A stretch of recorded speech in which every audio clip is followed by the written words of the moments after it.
Hello everyone, welcome back to the channel. पिछले कुछ सालों से ऐसा देखा जा रहा है कि गवर्नमेंट डिजिटल ट्रांजैक्शंस को ज़्यादा प्रमोट कर रही है और इसके पीछे बड़ा कारण ये है कि कैश में ट्रांजैक्शंस को कम से कम किया जा सके।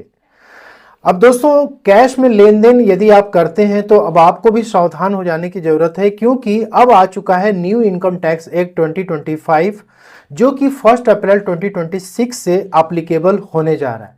तो ऐसे 10 कैश ट्रांजेक्शन्स इस वीडियो में कवर कर रहे हैं जिसको करने पे 100% तक की पेनाल्टी गवर्नमेंट लगा सकती है इनकम टैक्स के रूल के अनुसार। पहली ट्रांजेक्शन है कैश लोन डिपॉजिट या एडवांस मनी की, जिसकी लिमिट 20,000 रुपीज रखी गई है। अब कैश लोन की बात करें, जैसे मान लो कि दो फ्रेंड है, एक रवि है, अमित है। रवि को पैसे की जरूरत पड़ी और वो अमित से जाके बोलता है कि हमें 50,000 रुपीज की जरूरत है, और अमित ने 50,000 रुपीज कैश में रवि को पकड़ा दिया। तो रवि ने 50,000 रुपीज कैश में एक्सेप्ट किया, जबकि रूल ये कहता है कि 20,000 रुपीज के ऊपर आपको कैश में पेमेंट एक्सेप्ट नहीं करना है। अब रवि ने सिंस की एक्सेप्ट कर लिया है, तो उस केस में 50,000 रुपीज उसको क्या करना होगा, गवर्नमेंट को पेनाल्टी के तौर पे पे करना होगा। अब यहाँ पे कैश लोन एक्सेप्ट करते समय भी पेनाल्टी लगती है, और जब कैश को आप रीपे करते हो उस टाइम पे भी पेनाल्टी लग सकती है। यहाँ पे यदि रवि कुछ टाइम के बाद अमित को 50,000 रुपीज कैश में लौटाता है तो उस केस में भी 20,000 रुपीज की लिमिट क्रॉस कर जाएगी, तो वहां पर भी उसे 50,000 रुपीज पेनाल्टी के तौर पे गवर्नमेंट को पे करना होगा। तो फिर ऐसे केस में राइट वे क्या है? राइट वे है बैंकिंग चैनल, जैसे कि चेक हो गया, यूपीआई हो गया, नेफ्ट या फिर ड्राफ्ट के माध्यम से किया जा सकता है। अब बात करते हैं कैश डिपॉजिट और एडवांस मनी रूल्स की। यहां पर भी 20,000 की ही लिमिट है। जैसे मान लो कि आपने कोई भी मकान या फिर कोई कॉमर्शियल बिल्डिंग को आपने रेंट पे लिया और आपने लैंडलॉर्ड को पेमेंट कर दिया 50,000 रुपीज या 1 lakh rupees as a security money, ठीक है, डिपॉजिट कर दिया। अब ऐसे केस में लैंडलॉर्ड क्या कर रहा है, उस पेमेंट को एक्सेप्ट कर रहा है।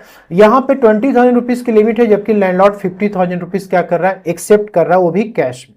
तो यहां पे लैंडलॉर्ड के ऊपर पेनाल्टी 100% तक की लगाई जा सकती है, ठीक है। तो ऐसे केस में लैंडलॉर्ड को क्या करना होगा, 50,000 रुपीज फाइन के तौर पे गवर्नमेंट को पे करना पड़ेगा।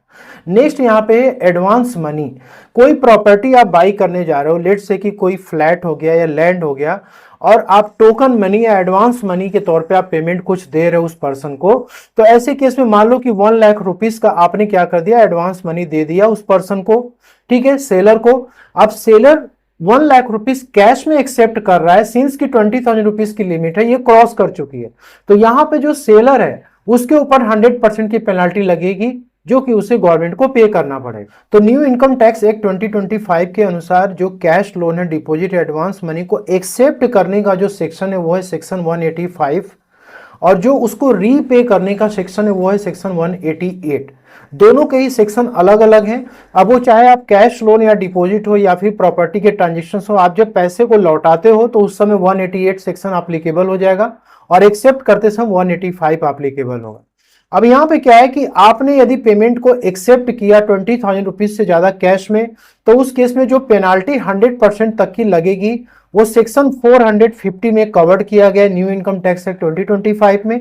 और यदि आप उस पेमेंट को वापस से रीपे करते हो वो भी कैश में, तो उस केस में सेक्शन 453 एप्लीकेबल हो जाता है। नेक्स्ट यहाँ पे है कि हाई वैल्यू कैश के ट्रांजेक्शंस, जिसमें कि बिजनेसमैन के लिए है कि आप कोई ज्वेलरी बाय करते हो, कार बाय करते हो, या फिर आप कोई मशीन वगैरह परचेस करते हो और आप कैश में पेमेंट करते हो 2 लाख रुपए से ज्यादा का। तो दोस्तों यहाँ पे section 186 new income tax act 2025 में कवर्ड है, और इसकी पेनाल्टी सेक्शन 451 में कवर्ड है। तो आप 2 लाख रुपए से ज्यादा के यदि कैश में पेमेंट एक्सेप्ट कर रहे हैं, तो जो पर्सन यहाँ पे पेमेंट एक्सेप्ट कर रहा है उसके ऊपर 100% तक की पेनाल्टी लगती है। जैसे मान लो कि मिस्टर राज है, उन्होंने कोई मशीन बेची 2.5 लाख की और उन्होंने कैश में पेमेंट एक्सेप्ट कर लिया। अब ऐसे केस में मिस्टर राज ने पेमेंट एक्सेप्ट किया है तो 100% यानी कि 2,50,000 रुपीज पेनाल्टी के तौर पे गवर्नमेंट को इन्हें पे करना पड़ सकता है। राइट वे अगेन मैंने बताया, जब भी आप पेमेंट लो तो आप अकाउंट पे ही चेक से लो, बैंक ड्राफ्ट है, इलेक्ट्रॉनिक ट्रांसफर आप करा सकते हो। अब यहाँ पे सेकेंड एग्जाम्पल देखते हैं। जैसे मान लो कि आपने कोई कार सेल करी, चाहे वो न्यू कार हो या फिर यूज्ड कार हो। अब 3 लाख रुपीस में सेल करा आपने और आपने पेमेंट कैश में एक्सेप्ट कर लिया 3 लाख रुपीस, तो उस केस में 100% की पेनाल्टी यहाँ पे एप्लीकेबल हो जाती है। और नेक्स्ट है कैश गिफ्ट। अब नॉर्मल रूल ये कहता है कि यदि आप 50,000 रुपए के नीचे अब किसी से कैश में आपको गिफ्ट मिला हुआ है, ठीक है, वो फ्रेंड्स हो सकता है या नॉन रिलेटिव हो सकता है, तो ऐसे केस में वो इनकम टैक्स में क्या होता है, एग्जेम्प्ट होता है, उसमें कोई टैक्स नहीं लेता। लेकिन जैसे वो गिफ्ट का अमाउंट कैश में 50,000 रुपीज के ऊपर क्रॉस कर गया, तो दोस्तों ये पूरा अमाउंट क्या होता है, टैक्सेबल होता है इनकम फ्रॉम अदर सोर्सेज में। और न्यू इनकम टैक्स एक्ट 2025 के लिए यहाँ पे नया सेक्शन जो है इंट्रोड्यूस किया गया, सेक्शन 92(2)M में। लेकिन इसका एक एक्सेप्शन है कि यदि ये कैश गिफ्ट किसी रिलेटिव से या फिर मैरिज में मिला हुआ है या फिर वरासत में मिली हुई ये अमाउंट, तो उस केस में ये एग्जेम्प्ट होता है इनकम टैक्स में, उस पर कोई भी टैक्स नहीं लगता है। लेकिन आपको ध्यान रखना है यहाँ पे कैश अमाउंट का, जो कि मैंने आपको बताया था कि पर पर्सन पर डे या ट्रांजेक्शन या इवेंट जो भी हो रहा है उसमें 2 लाख रुपए से ज्यादा का रिसीट आपको कैश में नहीं लेना है।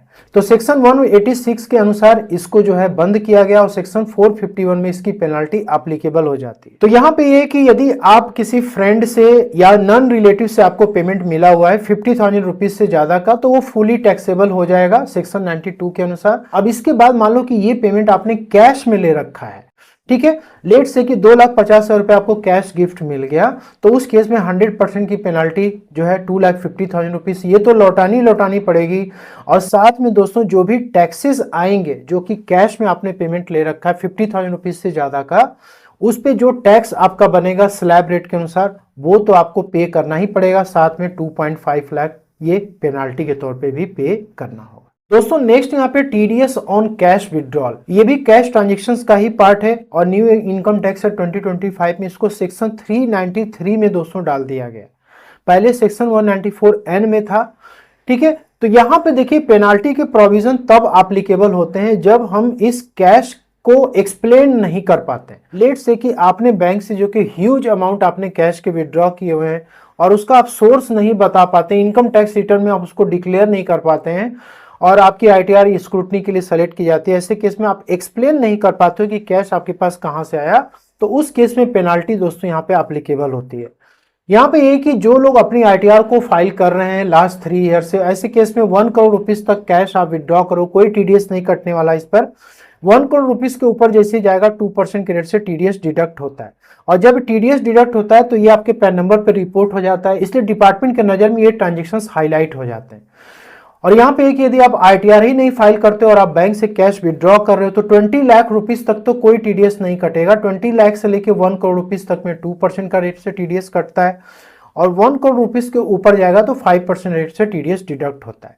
तो ये ट्रांजेक्शन्स रिपोर्टेबल ट्रांजेक्शन होते हैं, तो आपको अपनी आईटीआर में इसकी सोर्सेस बतानी होती है और जब टीडीएस आपका कट जाता है तो आप रिफंड के तौर पे इससे आप ले सकते हैं। और नेक्स्ट यहाँ पे बिजनेस कैश एक्सपेंस, यानी कि बिजनेस करते समय कैश में डेली बेसिस पे कुछ पेमेंट करने पड़ते हैं, तो 10,000 रुपीज के ऊपर आपको कैश में पेमेंट नहीं करना है। इसके लिए न्यू इनकम टैक्स एक्ट में सेक्शन 36(4) में इसे ऐड किया गया है, ठीक है। अब मान लो कि आपने कोई रिपेयर मेंटेनेंस कराया, 15,000 रुपीज आपने कैश में पेमेंट कर दिया, सिंस कि 10,000 रुपीज के ऊपर क्रॉस कर चुका है, तो आप जो भी बुक्स ऑफ अकाउंट्स मेंटेन कर रहे हैं, आपने लेजर मेंटेन किया हुआ है और इनकम टैक्स रिटर्न फाइल करते समय आपने प्रॉफिट एंड लॉस अकाउंट में 50,000 रुपीज क्या किया, एक्सपेंस के तौर पर रिपेयर में आपने क्लेम कर लिया, तो ये अमाउंट जो है असेसिंग ऑफिसर डिस अलाउ कर सकता है क्योंकि आपने इसे कैश में पे किया हुआ है। और जब आपका ये अमाउंट 100% डिस अलाउ हो जाएगा तो आपकी जो टैक्सेबल इनकम होगी वो इंक्रीज करेगी और आपको टैक्सेस का पेमेंट उस केस में करना पड़ेगा।